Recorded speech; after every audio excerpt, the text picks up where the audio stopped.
Bonsoir. Bonsoir tout le monde. Alors, comme nous sommes donné rendez-vous aujourd'hui pour la suite de notre thème d'hier, à savoir comment devenir chrétien, comment devenir fils de Dieu, la deuxième partie. Alors, connectez-vous, mettez les cœurs, partagez. Je vais prendre quelques minutes pour donner le temps aux gens de se connecter, de partager le live, ok, de mettre des cœurs. Et ensuite, nous allons entrer de plein pied dans notre thématique. Nous ne serons pas longs aujourd'hui.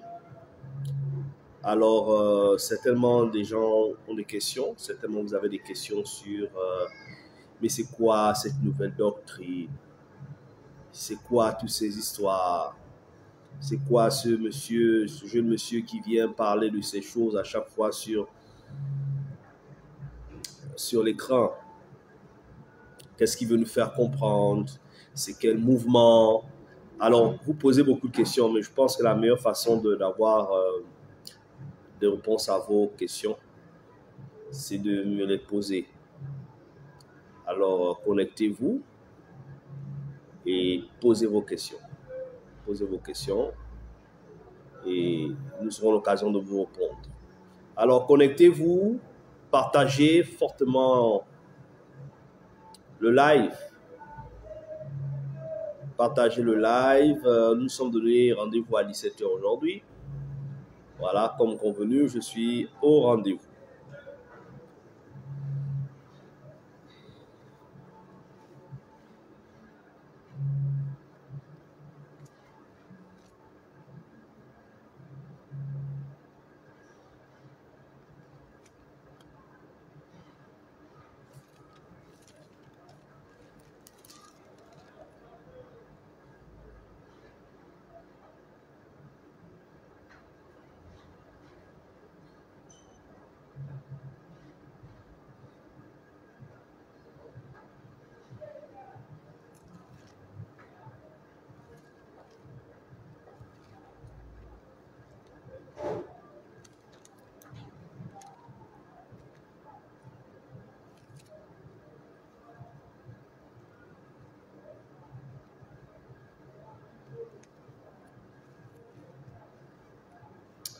Nous allons commencer dans 5 à 7 minutes.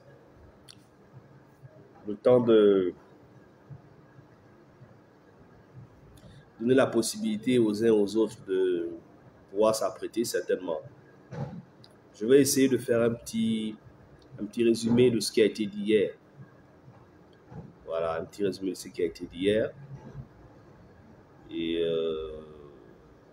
voilà, c'est ça. Donc, comme je disais, s'il y a des questions, vous pouvez appeler ou alors écrire. Nous serons ravis de vous répondre. Vous avez nos numéros là qui apparaissent dans plusieurs pays, au Gabon, du moins en général en Afrique et en Europe. Nous pouvons vous répondre, nous pouvons rentrer en contact avec vous à tout moment. Donc, voilà, c'est ça. Donc, mettez les cœurs, connectez-vous.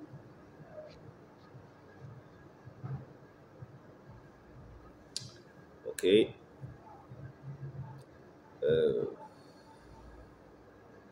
Tous ceux qui ont des questions, qui se posent des questions sur la doctrine de Jésus-Christ que nous partageons depuis un moment, c'est le moment de poser vos questions et nous allons vous répondre. La foi chrétienne, comme nous l'avons toujours dit, les gens ont toujours voulu nous donner une image de la foi chrétienne que tout part d'abord des réformateurs, ceux qu'on appelle en guillemets des réformateurs. Je ne vais pas retracer toute l'histoire. Pour ceux qui font des études, pour ceux qui font des recherches, vous pouvez vous-même vous représenter aujourd'hui ce qu'on appelle l'Église. Aujourd'hui, ce qu'on appelle l'Église est complètement confondu. L'Église qui appartient à Jésus-Christ n'a rien à voir avec ce que nous voyons aujourd'hui autour de nous. Ça n'a rien à voir avec ça.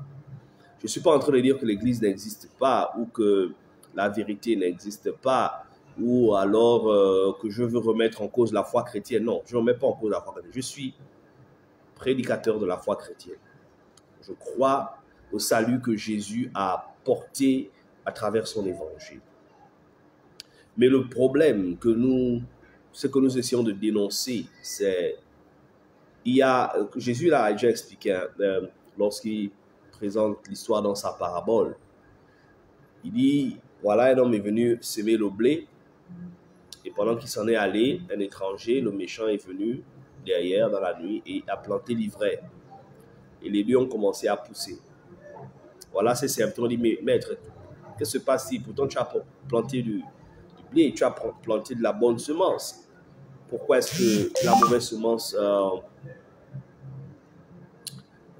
pousse en même temps? Et voilà, Jésus va répondre, le maître va répondre, non, c'est le méchant.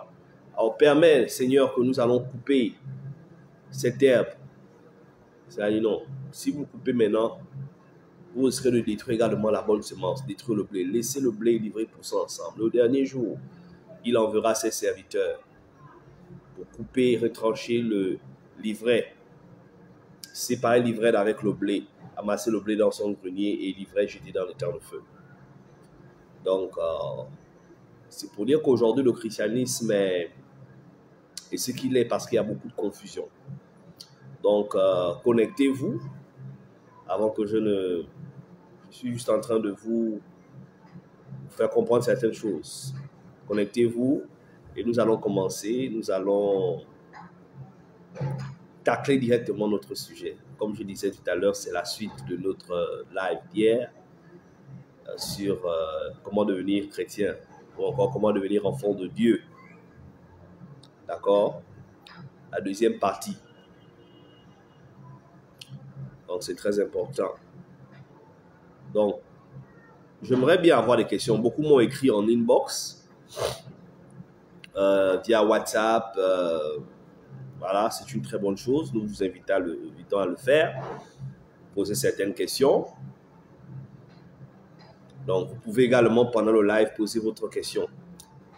D'accord? Alors, nous allons commencer dans 3 minutes. Dans 3 minutes, je vais directement attaquer le sujet. Alors, comme je disais, je vais simplement faire un petit résumé de ce qui a été dit hier, essayer d'éclaircir certains points, apporter certains détails, si c'est possible, et peut-être répondre à vos questions au cas où il y en a. Donc, dans 3 minutes, nous allons entrer directement dans le vif du sujet. Merci.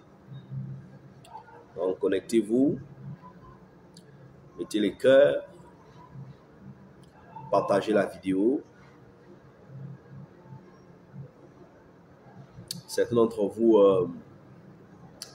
préfèrent parfois suivre la vidéo en différé, c'est pas mauvais.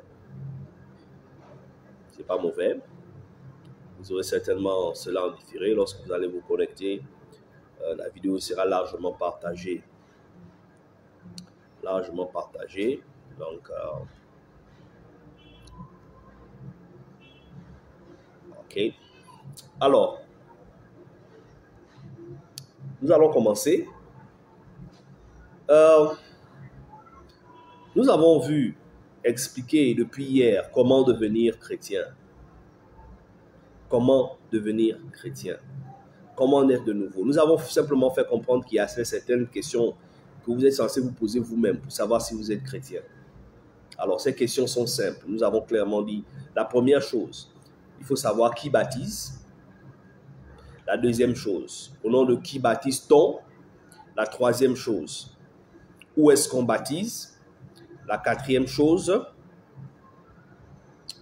pourquoi baptise-t-on? Et qui baptise-t-on? Donc, nous avons répondu à ces questions hier. Parce que ce sont des points qui sont très importants. On ne devient pas chrétien en répétant une prière. Je le dis encore une fois ici. Donc, vous pouvez poser vos questions. Vous appartenez à une assemblée, vous appartenez à une église. Vous avez intégré l'église, on vous a donné une fonction, on vous a donné un titre. Vous êtes venu dans l'église, vous avez répété une prière. Et on vous a dit qu'après répéter cette prière, vous êtes devenu chrétien. Ensuite, 1 an après, 2 ans après, 8 mois après, après avoir fait des cours de baptême, on vous a amené dans les eaux. Ça, ce n'est pas la vérité. On ne devient pas chrétien avant d'être baptisé. Vous n'êtes pas baptisé, vous n'êtes pas chrétien. C'est clair. Il n'y a aucun chrétien depuis le jour où les premiers chrétiens se sont convertis. Quand vous lisez Actes chapitre 2, là où la Bible nous parle des premiers chrétiens, d'accord, juifs, qui se sont convertis. L'Écriture nous fait clairement comprendre que Pierre leur a dit, du moins les Juifs ont posé la question, hommes frères, que devons-nous faire? Et il leur dit, repentez-vous et que chacun de vous se fasse baptiser au nom de Jésus-Christ pour le pardon de vos péchés et vous recevrez le don de Saint-Esprit. Car la promesse est pour vous, pour vos enfants, en aussi grand nombre que le Seigneur notre Dieu en appellera. Et par plusieurs autres paroles, il est persuadé, il a demandé, n'est-ce pas, d'échapper, n'est-ce pas, de se retirer de cette génération perverse. L'Écriture dit encore, ceux qui acceptèrent sa parole furent baptisés. En ce jour-là, le nombre de disciples s'augmenta d'environ 3000 âmes. Remarquez que c'est le jour où Pierre a prêché.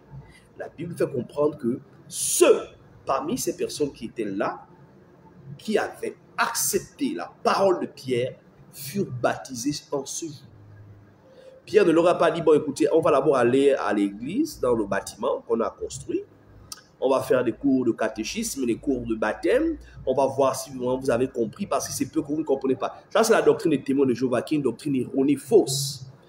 Tous ceux qui croient, les apôtres étaient conscients que lorsqu'on croit à l'évangile, la seule façon pour nous d'obtenir le salut, le pardon du péché, ce n'est pas en venant s'asseoir à l'église, mais c'est en obtenant immédiatement le baptême qui vous purifie de tous vos péchés et qui détruit la nature adamique dans l'homme. C'est pourquoi l'Écriture est claire. Verset 42, chapitre 2 de Actes, il dit « Ceux qui acceptèrent, à partir du 40e même, précisément 42, ceux qui acceptèrent sa parole furent baptisés en ce jour-là. Et le nombre de disciples s'augmenta d'environ 3000 âmes. » Et vous allez remarquer que la Bible déclare que c'est quand ils ont accepté la parole, ils ont été baptisés. L'Écriture dit quoi? Et ils persévéraient dans la parole des apôtres, dans l'enseignement des apôtres.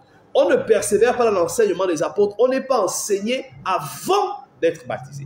On est d'abord baptisé, ensuite on est enseigné. L'enseignement, c'est pour celui qui est déjà né de nouveau, qui est déjà chrétien. C'est cette personne à qui on enseigne la parole de Dieu, comment marcher dans le Seigneur, à qui on transmet la parole pour qu'il grandisse dans la foi. Mais celui qui n'a pas été baptisé n'est pas chrétien, il n'est pas membre de l'église. Je vais vous dire quelque chose qui va vous choquer peut-être. Celui qui intègre l'assemblée de Dieu, d'accord? Celui qui intègre l'église, c'est ceux qui sont déjà sauvés. Je vous choque. Mais vous savez, vous n'avez pas besoin d'être choqué. On va lire ça. Allons dans l'Écriture, dans Actes. Lisons Actes. Actes des apôtres, n'est-ce pas? Ah, c'est magnifique. Chapitre 2. À partir du verset 47. Donc, vous allez comprendre pourquoi je dis qu'en fait, quand on écoute l'évangile, on ne vient pas s'asseoir à l'église et puis vous avez répété, le pasteur, le prêtre, l'évêque vous a fait répéter une prière et vous êtes dorénavant membre de l'église. On vous donne une fonction de chantre, d'intercesseur, de quoi encore, membre de la sécurité. Ouais, tout le tralala, toute l'organisation là. Soit on vous met à la sécurité, ou on vous met chantre, ou on vous met dans la chorale, on vous met l'attaché direct du pasteur pour soulever sa mallette. Je ne sais pas quel titre encore on vous donne. Et parce qu'on vous a dit que vous êtes chrétien, mais on ne devient pas chrétien avant d'être baptisé. Je vais le faire comprendre le texte qu'on a lu. La Bible déclare que ceux qui acceptèrent sa parole furent baptisés.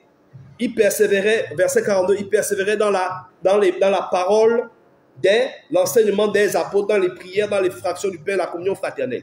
Donc ces personnes ont joint l'assemblée, ils se sont tournés vers l'assemblée après avoir été baptisés.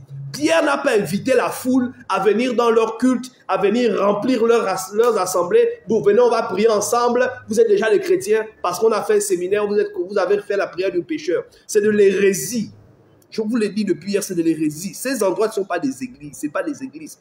Ils font du marketing.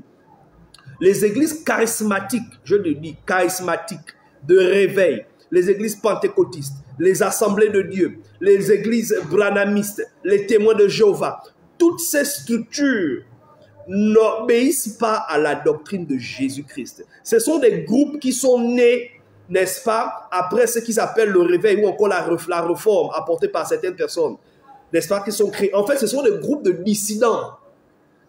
Ce sont des groupes de dissidents parce que, j'en reviendrai, je vais revenir là-dessus, mais lisons d'abord le texte qui prouve qu'en fait, celui qui intègre l'église, qui devient mal l'église, c'est celui qui est déjà sauvé. Mais comment quelqu'un intègre l'église quand il est déjà sauvé? Mais qu'est-ce qu'il a sauvé alors? Hein? Regardez, verset 47. Qu'est-ce que ça dit? Acte 2, 47. Il dit ceci. Louant Dieu et trouvant grâce auprès de tout le peuple. Et le Seigneur ajoutait chaque jour à l'église ceux qui étaient sauvés. Wonderful, n'est-ce pas? Je relis le verset. Il dit, et louant Dieu, trouvant grâce auprès de tout le peuple, le Seigneur ajoutait chaque jour à l'église. Il a ajouté chaque jour à qui? À l'église. L'église, c'est quoi? C'est l'assemblée des saints. C'est l'assemblée de ceux qui ont cru, ceux qui sont déjà sauvés. Il dit quoi? Il dit, il a ajouté chaque jour à l'église ceux qui étaient sauvés. Ça veut dire que quand quelqu'un intégrait l'église, devenait membre de l'église, c'est parce qu'il avait déjà été sauvé. Ça veut dire quoi? Qu'est-ce qui a sauvé cette personne? Il a été sauvé en étant baptisé. C'est pourquoi Jésus a dit à Nicodème, dans Jean chapitre 3, il dit, personne ne peut voir le royaume des cieux s'il n'est pas né de nouveau. C'est-à-dire, il faut naître d'eau et d'esprit pour voir le royaume des cieux. C'est pourquoi également, même la conversion de Paul, l'apôtre Paul, notre grand frère, il s'est converti dans Acte 22, à partir du verset 16, après avoir écouté. Je vais lire la prédication, le discours d'Ananias à Paul. Qu'est-ce qu'il dit? Verset 15. Il dit, verset 14, il dit, le Dieu de nos pères t'a destiné à connaître sa volonté, à voir le juste et entendre les paroles de sa bouche. Car tu lui serviras de témoin auprès de tous les hommes. Les choses que tu as vues et entendues. Et maintenant, verset 16, maintenant que tardes-tu, lève-toi, sois baptisé et lavé de tes péchés en invoquant le nom du Seigneur. Lève-toi. Pourquoi tu tardes?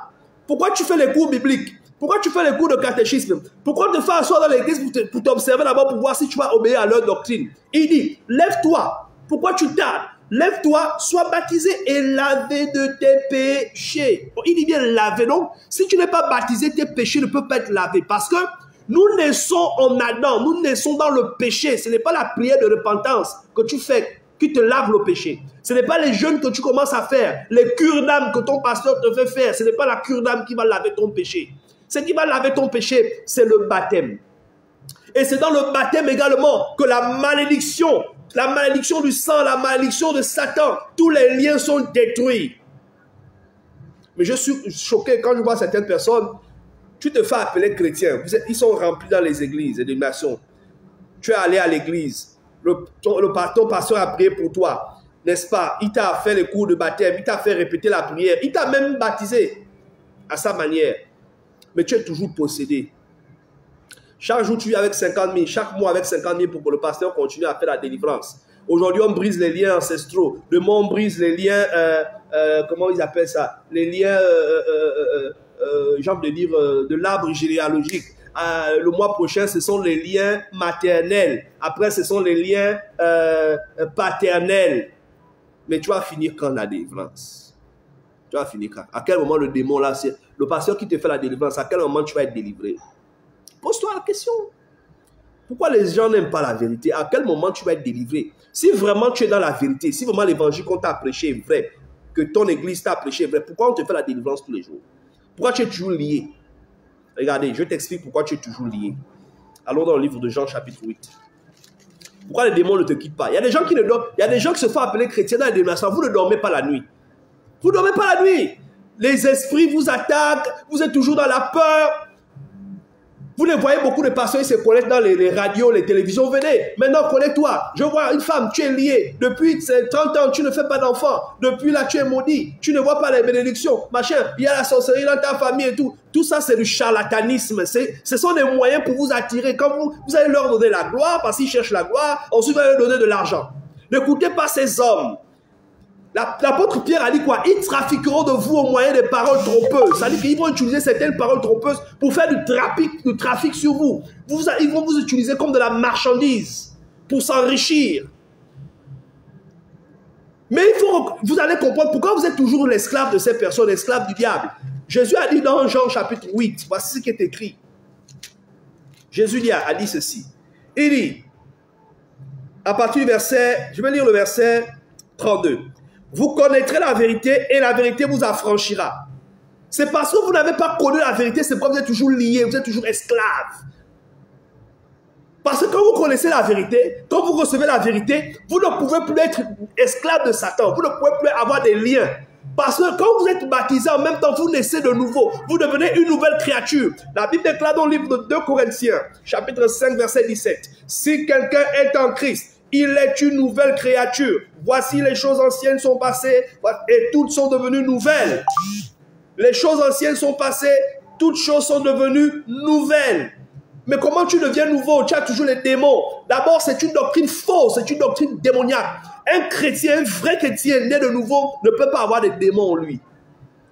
Donnez-moi un seul exemple. Vous, ce qui vous faites appeler pasteur, qui trompez les gens dans vos églises, qui vous faites appeler bishop, qui vous faites appeler maître, vous prenez tous les titres que vous voulez. Montrez-moi dans l'écriture où il y a eu un seul chrétien, quelqu'un qui était chrétien, qui est né de nouveau, il est chrétien, il a été baptisé, où on a eu à lui faire de la délivrance, ou la cure d'âme.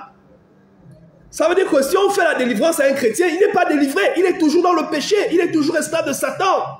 C'est logique, mes frères. Regardez, l'évangile, mes frères, l'évangile est simple. L'évangile est une logique extraordinaire. Quand vous comprenez l'évangile, plus personne ne peut vous séduire. Mais le problème dans notre génération, le problème c'est quoi? L'apôtre Paul l'a dit. Je vous dis pourquoi vous suivez toujours ces églises. On vous explique la vérité, vous ne voulez pas vous convertir. Vous ne voulez pas abandonner ces assemblées pour rejoindre la vérité. Pourquoi les gens vont toujours, vous allez toujours suivre ces personnes, malgré qu'ils vous prennent de l'argent, malgré que vous remarquez que vos vies ne changent pas, malgré que vous remarquez les scandales qu'ils commettent dans leurs assemblées, vous ne sortirez pas. Pourquoi? Parce qu'en réalité, ce que vous cherchez, ce n'est pas la vérité. Il y a autre chose. C'est pourquoi l'apôtre Paul a dit clairement dans 2 Timothée. 2 Timothée chapitre 4. Qu'est-ce qu'il dit, Paul? Il explique. Il dit ceci, à verset 3. D'abord, il dit au verset 2, il dit prêche la parole, insiste en toute occasion, favorable ou non, reprend, censure, exhorte avec toute douceur et en instruisant. Car, pourquoi Paul dit à Timothée de le faire constamment? Il y a une raison. Il dit ceci. Il viendra un temps où les hommes ne supporteront quoi?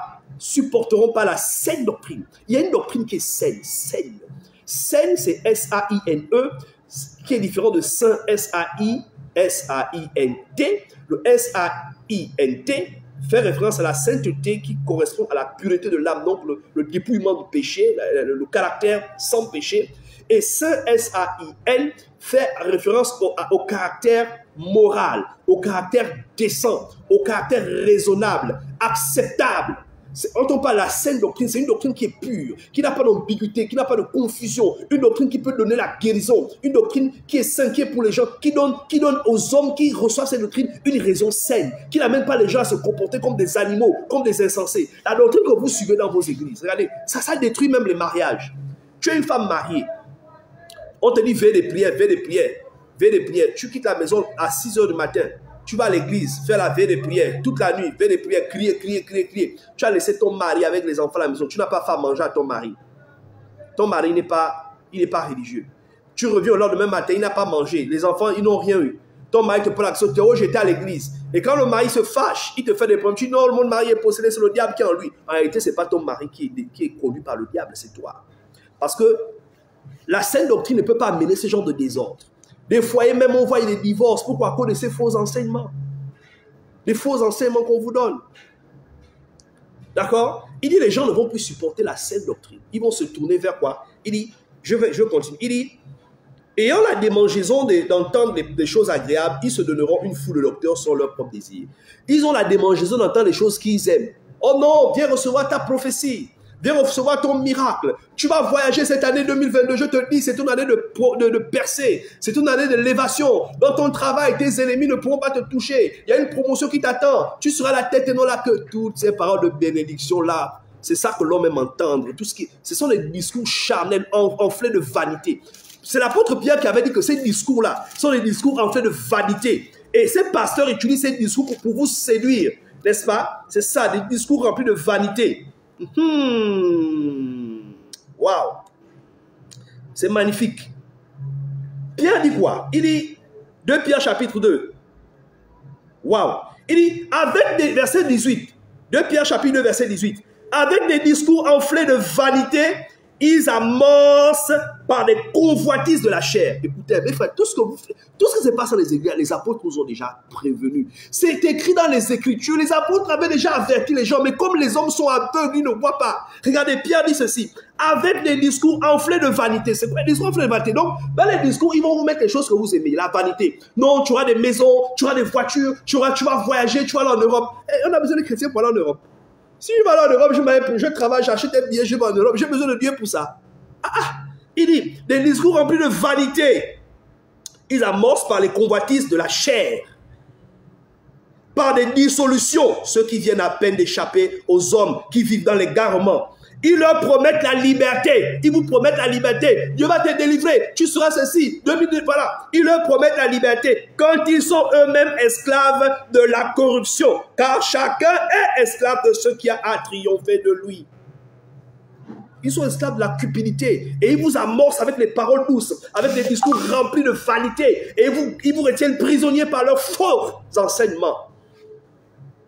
Si tu es par exemple banquier, quand tu arrives, tu es une femme, tu es banquier, tu as beaucoup d'argent, tu vas voir le passeport commencer à trembler. Dieu me parle, Dieu me parle. Oh ma soeur, Dieu me dit que tu as un ministère, il veut que tu serves dans ce ministère. C'est pour te garder dans l'église comme ça, l'argent que tu gagnes à la banque là. Hein? Comme tu es banquier là, il sait que l'argent là n'ira pas ailleurs, ça va rester là, tu vas lui donner la dîme à chaque fois. Mais il faut ouvrir vos yeux. Ouvrez vos yeux, sortez de ces endroits, ce n'est pas des églises, je vous l'ai dit depuis le début. Donc, je suis en train de parler comment devenir chrétien. Vous devez être obligatoirement baptisé. Même si vous avez été baptisé, si vous avez été baptisé par ces églises, à ces pasteurs, vous n'êtes toujours pas chrétien. Parce que j'ai expliqué hier que la seule personne habilitée à vous baptiser, c'est quelqu'un qui est dans la vérité. C'est quelqu'un qui est dans la vérité. Je prends un exemple. Vous voulez aller par exemple en Europe, vous faites un passeport. D'accord? Le jour de voyage, vous allez à l'aéroport et on vous dit non, monsieur, votre passeport est faux. Comment ça, c'est faux? Vous regardez, oui, non, regardez, c'est vrai, ça ressemble à un vrai passeport, mais regardez, ici, le numéro là n'est pas correct. C'est un faux passeport. Je vous pose la question. Allez-vous voyager ce jour? Vous laissera-t-il voyager parce que votre passeport ressemble quand même à un passeport ou bien vous avez quand même fait un passeport? Non, d'accord? Vous ne voyagerez pas. Alors, si vous voulez aller en Europe, vous devez faire quoi? Vous devez repartir là où on fait le vrai passeport. Vous ne repartez plus chez celui qui vous a fait un faux passeport. Là où on fait le vrai passeport, on vous délivre un vrai passeport et vous pourrez voyager. C'est simple. J'ai dit, quiconque va plus loin ne demeure pas dans la vérité de Christ n'a point Dieu.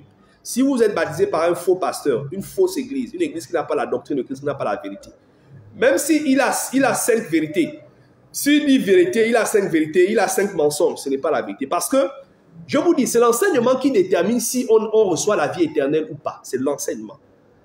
Ce n'est pas autre chose.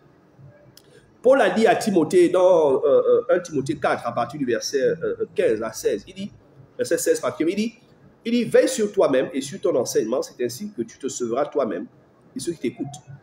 Veille sur toi-même et sur ton enseignement, persévère-y, c'est ainsi que tu te sauveras toi-même et ceux qui t'écoutent. Ça veut dire que celui qui prêche, il a dans sa bouche, par sa prédication, et le salut de ceux qui l'écoutent et son propre salut. S'il prêche des faux enseignements, des fausses doctrines, il perd son âme et il perd l'âme de ceux qui l'écoutent. C'est aussi simple que ça. C'est pourquoi Paul va plus loin en disant que ces personnes sont égarées eux-mêmes et ils égarent les autres. D'accord? Donc c'est clair, vous ne pouvez pas devenir chrétien vous-même.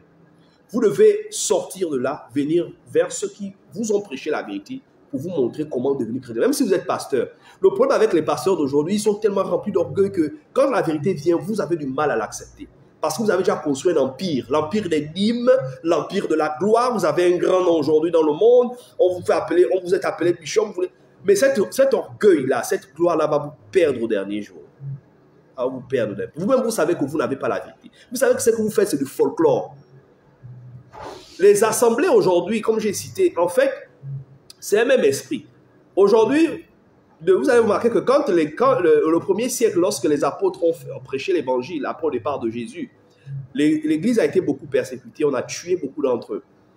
particulièrement les Romains qui persécutaient l'Église à cette époque. Alors, qu'est-ce qui s'est passé? Ce qui s'est passé, c'est que Rome était menacée par la nouvelle foi, nouvelle religion chrétienne qui professait un autre Seigneur à part César. Donc, c'est pourquoi c'était une religion interdite. Cette foi était interdite. Donc, beaucoup sont morts. Et pour unifier le royaume, parce que le christianisme, sinon la foi chrétienne, venait comme mettre le royaume, n'est-ce pas, ou le royaume, n'est-ce pas, de Rome en péril. Donc, il fallait trouver un moyen pour unifier l'État tout en unifiant les religions. D'accord? Et c'est comme ça que Constantin, n'est-ce pas, pour aller en guerre, il va avoir un signe, il va voir dans le ciel la croix. Et il va dire, oui, voici, cette croix va me donner la victoire. Et après la guerre, il va dire que le Dieu des chrétiens m'a donné la victoire. Donc, par conséquent, à partir d'aujourd'hui, tout le monde va devenir chrétien, va accepter la religion. Et c'est comme ça qu'ils ont créé une religion qu'on appelle la religion universelle. On appelle la religion catholique. Catholique, ça veut dire universel. Donc, universel, dans quel sens? Ce n'est pas ce que vous pensez. C'est quoi? Unifier toutes les doctrines païennes, animistes, avec le christianisme. C'est pas, vous voyez l'église catholique, quand vous entrez dans l'adoration, vous allez voir les statuettes, les adorations des statuettes. On se prosterne devant des bois, devant des images. Vous allez remarquer qu'il y a beaucoup de choses qui se font. D'accord? Donc, c'est ça. En réalité, c'était l'unification, effectivement, de cette religion-là. Donc, ensuite, toutes les fausses doctrines paganismes vont être unifiées dans cette, n'est-ce pas, dans cette église-là. Alors, de temps plus tard, il y a eu des prêtres, des moines tels que Martin Luther, d'accord? Martin Luther qui va, en lisant la Bible, va remarquer que l'église catholique n'était pas dans la vérité. Il va écrire 70 thèses contre l'église catholique, notamment, on ne doit pas faire payer le baptême, on ne doit pas faire payer pour le salut, beaucoup de choses. Et c'est comme ça que Luther va sortir, il va créer son groupe qu'on appelle les luthériens. Alors, à partir de Luther, nous allons avoir d'autres disciples, dans des pays comme l'Angleterre et tout le reste. On va avoir l'arrivée des calvinistes, on va avoir voilà, ce qu'on appelle les protestants, n'est-ce pas, à la suite de Martin Luther. Et vous voyez, les églises, ces groupes vont aller de dissidence en dissidence, de division en division, jusqu'à ce qu'on va avoir ce qu'on appelle l'église pentecôtiste qui va naître, n'est-ce pas, de cette division. En fait, c'est quoi? C'est des groupes qui sortent à chaque fois. Ils sortent à chaque fois. Et ils créent leur groupe, ils donnent leur nomenclature. D'accord? Jusqu'à ce qu'on va avoir, après les églises pentecôtistes, on va avoir ce qu'on appelle les églises charismatiques, qu'on appelle aujourd'hui les églises des réveils. Et de ces églises, n'est-ce pas, vont sortir des groupes comme Témoins de Jéhovah, parce que Témoins de Jéhovah sort du groupe biblique de Rutherford, n'est-ce pas, qui a créé ce groupe. Au départ, c'était l'étude biblique, ça c'est devenu Témoins de Jéhovah. D'accord? Et de l'église charismatique aux États-Unis va sortir, c'est le groupe qu'on appelle les branhamistes. Vous voyez que c'est la même chose. En fait, c'est des multiples divisions. Mais vous allez remarquer qu'en fin de compte, ils ont tous les mêmes doctrines. Les églises charismatiques, qu'on appelle les églises réveillées, vous allez voir qu'ils sont en train de pratiquer, ils sont en train de s'unifier avec l'église catholique pour pratiquer les mêmes doctrines. Ils portent les toges, ils portent les chapeaux, comme l'église catholique. N'est-ce pas? Ils se regroupent ensemble, ils prient ensemble, ils font tout ensemble. Il y a ce qu'on appelle l'écuménisme, ils font tout ensemble. C'est le même esprit. C'est le même esprit. Il n'y a pas de différence. Mais ça, ce n'est pas l'église. Parce que, en réalité, ce que Martin Luther devait faire, ce que Calvin devait faire, ce que John Wesley devait faire, ce que vous appelez les réformateurs qui vous ont apporté cette soi-disant réforme. Cette réforme n'était pas pour l'église de Christ, c'était pour l'église catholique. Parce que l'église de Christ, de Jésus-Christ, n'a jamais eu besoin de réforme. Je vous l'ai dit, dans le livre de Matthieu, chapitre 16, à partir du verset 13 à 16, Jésus a posé la question aux disciples, que dit-on que je suis? Les uns disent que tu es Élie, les autres disent que tu es prophète, tu es Jérémie, etc. Mais vous, que dites-vous que je suis? Pierre prend la parole et dit, tu es le Christ, le Fils du Dieu vivant. Pierre, je te dis, ce n'est pas la chair et le sang qui t'ont révélé ces choses, mais c'est mon Père qui est dans le ciel. Je te dis, tu es Pierre. Sur cette pierre, je bâtirai mon église. Tu es Pierre, s'efface, sur cette pierre, donc sur cette parole, pas sur l'église catholique, pas sur Pierre en tant qu'individu, sur la parole que tu as déclarée, la révélation selon laquelle je suis le Fils de Dieu, je vais bâtir mon église. Et les portes du séjour des morts ne prévaudront pas contre elle. L'église n'a jamais été détruite. L'église de Jésus-Christ n'a pas connu ce qu'on appelle le Dark Age, ou encore l'âge des ténèbres. Certes, il y a eu l'âge des ténèbres, mais l'église de Jésus a toujours existé par sa parole. C'est ce que ces hommes devaient faire. Ils devaient aller chercher, en sortant de l'église catholique, en sortant des églises protestantes, au lieu d'aller construire vos églises aujourd'hui que vous appelez ministère. Non, ça c'est mon ministère. Mon ministère c'est la chapelle internationale. Bon, ça c'est le ministère, c'est moi le fondateur. Mais regardez même vous-même, C'est-à-dire que chaque église a son fondateur. Mais on est où là? Essayons de réfléchir. Vous pensez que vous êtes dans une église de Jésus-Christ? Une église qui a un fondateur, il dit c'est mon église, c'est moi le fondateur, c'est moi qui ai fondé l'église Deeper Life, c'est moi qui ai fondé l'église Cornerstone, c'est moi qui ai fondé l'église Dieu est amour, c'est moi le fondateur, c'est mon ministère. C'est pourquoi il se permet de vous enseigner n'importe quoi. Depuis quand un bâtiment, une église est un ministère? Le ministère, c'est le don que Dieu a donné. Parmi les saints, il dit apôtre, prophète, docteur, évangéliste, et enseignant, pasteur. C'est ça les ministères. Le ministère, ce n'est pas montagne de feu, ministère de la lumière ardente. Après, vous avez plusieurs chapelles partout, greffées à ce groupe-là que vous appelez ministère. L'église, les apôtres, quand ils ont prêché l'évangile, les églises qu'ils ont bâties, il n'y avait pas de fondateur. Paul n'est pas le fondateur de l'église. Pierre n'a jamais été le fondateur d'une église. Jacques n'a jamais été le fondateur d'une église. Ils étaient des apôtres, des messagers de Dieu pour bâtir l'église qui appartient à Jésus-Christ. L'église est pour Jésus-Christ. C'est la raison pour laquelle, lorsque Pierre, quoique étant établi par le Seigneur comme étant le pasteur, celui qui devait diriger les autres apôtres, dans Galates chapitre 2, l'apôtre Paul, qui s'est converti après lui, lorsque Pierre fut trouvé dans quelques erreurs, en train de commettre des erreurs doctrinales liées à son hypocrisie, n'est-ce pas, à la dissimulation, Paul l'a reprimandé, l'a repris devant les autres, dit que non, tu ne peux pas commettre cela, Christ n'est pas ministre du péché. Parce que l'église, ce n'est pas pour Pierre. Pierre a accepté de se faire reprendre, parce que l'église, ce n'est pas pour lui. D'accord? L'église, vos églises qui ont les fondateurs, là, il faut sortir de là. Vous devez venir et on vous baptise. Donc, ces 5 éléments, qui baptise? Si celui qui vous a baptisé n'a pas la doctrine de Christ, il prêche des erreurs, votre baptême est faux. Dès l'instant où il y a des erreurs, des fausses doctrines, sortez. Si vous avez été baptisé, sortez de là. Venez vers la vérité. Appelez-nous, contactez-nous, on va vous aider. Deuxièmement, au nom de qui baptise-t-on? C'est au nom de Jésus-Christ qu'on a vu. Maintenant, si quelqu'un vous a baptisé au nom de Jésus-Christ, mais après il a des fausses doctrines, mettez la croix à votre baptême. Vous n'êtes pas né de nouveau. Vous ne pouvez pas devenir chrétien seul. Même un ange ne peut pas vous rendre chrétien. Même Jésus ne peut pas descendre du ciel et faire d'un homme chrétien. Je vous dis la vérité. Je répète, Jésus ne peut pas descendre du ciel. Il t'apparaît et puis il te rend chrétien. Je dis que c'est impossible. Regardez.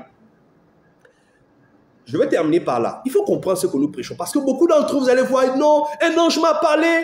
Jésus est venu dans la nuit, il s'est révélé à moi et puis là, il m'a pardonné tous mes péchés. Il a dit que je suis devenu chrétien. C'est moi, personne ne m'a prêché l'évangile. Moi, personne ne m'a sauvé. C'est un ange qui m'a sauvé. Ah là là là là. Les anges des ténèbres, l'ange de ténèbres transformé en ange de lumière. Oui, regardez. Romains chapitre 10. Je vous dis comment on devient chrétien. S'il n'y a pas ça dans vos vies, vous n'êtes pas sauvés. Il dit ceci, Romains chapitre 10, verset 14. Je commence au verset 13. Car quiconque invoquera le nom du Seigneur sera sauvé. Pour être sauvé, il faut invoquer le nom du Seigneur, n'est-ce pas? Verset 14. Question. Comment donc invoqueront-ils celui en qui ils n'ont pas cru? C'est clair, on ne peut pas invoquer quelqu'un en qui on n'a pas cru. Première question. Et comment croiront-ils en celui dont ils n'ont pas entendu parler? C'est clair? Pourquoi il faut entendre parler? Pourquoi? Parce que la foi vient de ce qu'on entend. C'est pas fini? Et comment entendront-ils parler s'il n'y a personne qui prêche? Pour entendre, il faut qu'il y ait un prédicateur. Et comment y aura-t-il des prédicateurs s'ils ne sont pas envoyés? Donc, celui qui doit venir vers vous doit être un envoyé. Pas celui qui allait ouvrir son église.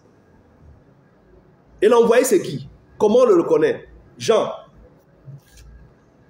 chapitre 3, verset 34. Car celui que Dieu a envoyé dit les paroles de Dieu, parce que Dieu ne lui donne pas l'esprit avec mesure. Celui que Dieu a envoyé dit les paroles de Dieu. Celui que Dieu a envoyé, si Dieu a réellement envoyé ton pasteur, si c'est un vrai envoyé, il dit les paroles. Sa prédication, ce sera uniquement les paroles de Dieu. Mais si c'est des faux enseignements, les doctrines des hommes, doctrines des démons, doctrines de Moïse, sache que Dieu ne l'a jamais envoyé. Dieu n'a jamais envoyé Pierre, Jacques, Jean, avec les fausses doctrines. Je ne parle pas du péché, je ne parle pas de la vie qu'un homme vit. Il peut commettre certains péchés qui sont propres à sa propre vie. Je ne parle pas de ça, je parle de l'enseignement que tu véhicules. D'accord? Voilà, l'envoyé, c'est celui qui lit les paroles de Dieu. Jean 3, 34. Maintenant, pour vous prouver qu'en réalité, même Jésus, même maintenant, je ne peux pas faire de vous un chrétien, je vous prends un exemple simple. Beaucoup disent, oh non, Paul, personne ne lui a prêché l'évangile. Mais c'est faux. Regardez.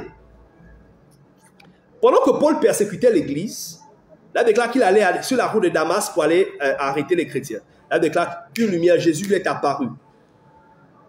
Paul, Paul, pourquoi me persécutes? Saul, pourquoi tu me persécutes? Oh Seigneur, je suis Jésus que tu persécutes. Qu'est-ce que Jésus a fait? Est-ce que Jésus a délivré Paul? Est-ce que Jésus a fait une prière pour Paul? Est-ce que Jésus a dit à Paul, oui, à partir d'aujourd'hui, tu es né de nouveau, tu es chrétien. Va, mon fils, prêche l'évangile, va dans le monde entier, sauve les gens. Avec la nature adamique que Paul avait, avec les enseignements de pharisiens que Paul avait, il devait devenir chrétien. Il n'est même pas devenu chrétien, il va commencer à aller prêcher. C'est ce que beaucoup de pasteurs font. Ces pasteurs-là, ils vont chez les ngangas. Certains vont chez les ngangas, certains vont chez les charlatans. Ils ont deux vestes. Charlatanisme, la nuit, les ngangas la nuit, et le jour, ils sont pasteurs. Ils ne sont même pas convertis, ils ne sont même pas chrétiens.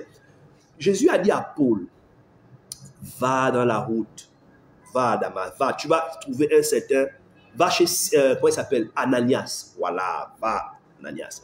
Donc Paul a en même temps, Dieu a en même temps donné la révélation à Paul qui devait rencontrer Ananias. Et voilà comment les compagnons de Paul l'ont amené. En même temps, Dieu aussi donne la révélation à Ananias que voilà, Paul, voilà, va vers lui. Il a une vision où tu viens prier pour lui. Ananias est arrivé. Il a prié pour que Paul recouvre la vue. Et il dit quoi? Il a expliqué. Ananias a expliqué à Paul certaines paroles. Voilà, tu as été destiné à voir le juste. Voilà, voilà, voilà. Il dit, que tardes-tu maintenant? Lève-toi, sois baptisé et lavé de tes péchés. Et c'est ce qui a été fait. Jésus n'a pas prêché l'évangile à Paul. Jésus n'a pas baptisé Paul. C'est Ananias qui l'a baptisé. C'est Ananias qui lui a expliqué ce que Jésus attendait de lui. Je prends l'exemple maintenant de Corneille. Regardez Corneille, un païen. Il était pieux. Il priait, il faisait les aumônes, mais ça ne l'a pas sauvé. Je dis, tes prières, tes aumônes, tes jeûnes ne feront jamais de toi un chrétien. Corneille était pieux, peut-être même plus pieux que toi. Il faisait des prières, des aumônes. Il a déclaré que, oh Corneille, tes prières sont montées jusqu'à Dieu.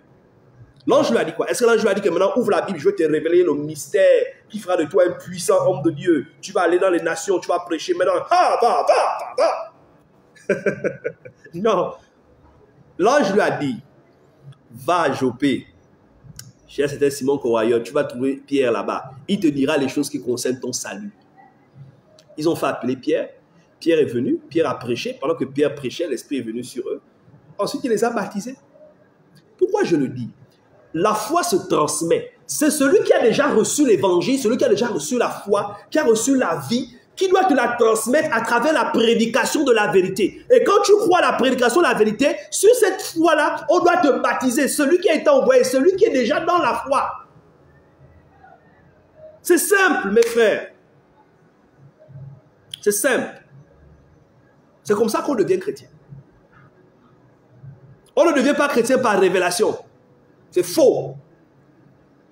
C'est faux. Ni Jésus, ni Dieu, ni un ange ne peut te rendre chrétien. Tu as besoin de devenir chrétien par la prédication de celui qui a reçu l'évangile et c'est lui qui va te baptiser pour que tu deviennes chrétien et que Dieu t'accorde son esprit.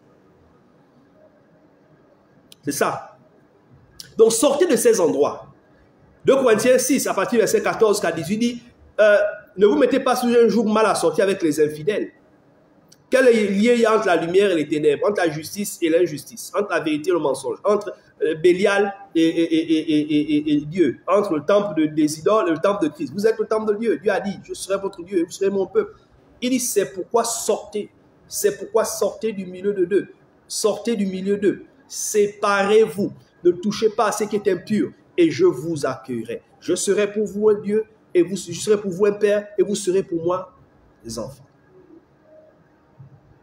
Donc, c'est aussi simple que ça, mes amis. Donc, je voulais essayer de revenir sur ce qu'on a eu à dire hier, sur les 5 étapes. Sur ces 5 étapes. Une église créée par quelqu'un, ce n'est pas l'église. Tu es allé vers ton église, sache que ce n'est pas l'église. C'est pas comme ça l'église n'a jamais été bâtie comme ça. Personne ne s'est jamais levé lui-même Il a sa révélation dans la chambre, il commence à aller, il prend un bâtiment, il donne l'argent au locataire, il ouvre l'église, il invite les gens. Venez, venez, venez, venez, on va prier. À cause de ça, Mani. Paul a dit, c'est à cause de vous que le nom du Seigneur est blasphémé tous les jours. Donc les églises charismatiques, des réveils, des pentecôtes, d'assemblée de Dieu, ce n'est pas la vraie église. Pourquoi? Tu me poses la question pourquoi? La réponse est simple. Regarde la fondation de ces églises. C'est quel enseignement ils ont? Toi-même juge. Les églises où les femmes sont pasteurs, les églises où on paie la dîme, les églises où... Les doctrines des démons, les doctrines des hommes. Les églises là où il y a les chantres. Ouais, mon frère la dernière fois a fait une vidéo, un direct où il a clairement expliqué que quand on parle de chantres, les musiciens, les chantres, c'est un ministère qui existait dans l'ancienne alliance. Ça n'existe pas dans la nouvelle alliance. La loi a pris fin. En Christ, il n'y a plus de chantres, ce groupuscule d'individus qui veut conduire le peuple dans la louange. Ça n'existe pas. C'était un ministère exercé exclusivement par les Lévites. Prenez l'écriture, quand vous prenez le texte de 1 Chronique chapitre 23, à partir du verset 1, vous allez voir David qui divise les Lévites en 4 parties. Un groupe qui devait jouer la musique, un groupe pour les offices, un groupe, troisième groupe des porteurs et le quatrième groupe était les juges. C'était les Lévites. Et il n'y avait aucune femme lévite. Comme on voit aujourd'hui, non, je suis chantre femme. Mais c'est de l'abomination. Si vous voulez pratiquer la loi, pratiquez toute la loi, allez-y à Jérusalem. Allez reconstruire le temple de Jérusalem. D'accord? Et allez faire la loi. D'abord, vous ne pouvez même pas le faire, vous n'êtes pas juif. Pour être lévite, il faut être juif de naissance. Pour faire ces sacrifices-là. Exercer le sacerdoce lévitique, parce que dans le sacerdoce lévitique, il y a le sacerdoce de la louange qu'on appelle le chantronnat, le chantre, qui est un lévite. Ça n'existe pas dans le christianisme. Vous avez vu où les apôtres, les disciples, avoir les chantres dans leur culte. C'était un ministère qui appartenait dans l'ancien sacerdoce qui a pris fin. Quand on prenait Hébreux chapitre 7 à partir du verset 11, l'écriture est claire. Car sur le sacerdoce lévitique, n'est-ce pas? Il explique clairement. Car si la perfection avait été rendue possible par le sacerdoce lévitique, car c'est sur ce sacerdoce que repose la loi, qu'était-il besoin encore qu'il parût un autre sacrificateur, non pas sur l'ordre d'Aaron, mais sur l'ordre de Melchizedek. Puisque la loi a été changée, verset 12, puisque le sacerdoce a été changé, nécessairement, il y a un changement de loi. On a changé le sacerdoce. On est passé du sacerdoce aaronique, quoique les païens sur la chair, nous n'étions pas évités, du sacerdoce aaronique pour le sacerdoce selon Melchizedek, c'est-à-dire Christ. Et dans ce sacerdoce, Jésus a apporté une nouvelle loi qui n'est Mettez les cœurs, les amis, mettez les cœurs. On a failli me suspendre tout à l'heure. Ils sont en train de... Voilà, mettez les cœurs, s'il vous plaît. D'ailleurs, j'ai terminé parce qu'on essaie de... Non, la solution, ce n'est pas de signaler une vidéo. Moi, je le dis, si vous dites que vous êtes un religieux, vous êtes un pasteur, vous êtes un prédicateur, mais appelez-nous, on s'assoit. Même devant les médias, on s'assoit. Vous prouvez l'enseignement que vous faites. Ce n'est pas en allant derrière, vous signalez les vidéos. Vous signalez pourquoi? Vous signalez, ce n'est pas nécessaire. Discutons. Si vous avez vraiment la vérité, discutons. Discutons devant le monde, devant le public. On verra si c'est que vous prêchez la vérité. Je suis prêt, que vous soyez au Gabon, que vous soyez au Cameroun, que vous soyez aux États-Unis, que vous soyez... Appelez-nous, je suis prêt. Nous sommes prêts avec mes frères à répondre à votre invitation. On vient, on s'assoit. Vous pouvez même appeler les médias, pas en cachette, devant vos fidèles, devant quiconque veut écouter l'évangile. On va discuter et on verra d'où sortira la vérité. Ça ne sert à rien de signaler. Donc, merci beaucoup. Je vais m'arrêter là. Donc, que Dieu vous bénisse. On se verra certainement. J'annoncerai le prochain direct. J'annoncerai le prochain direct d'ici là. Que Dieu vous bénisse. Contactez-nous en inbox. On va vous aider. Merci. God bless you.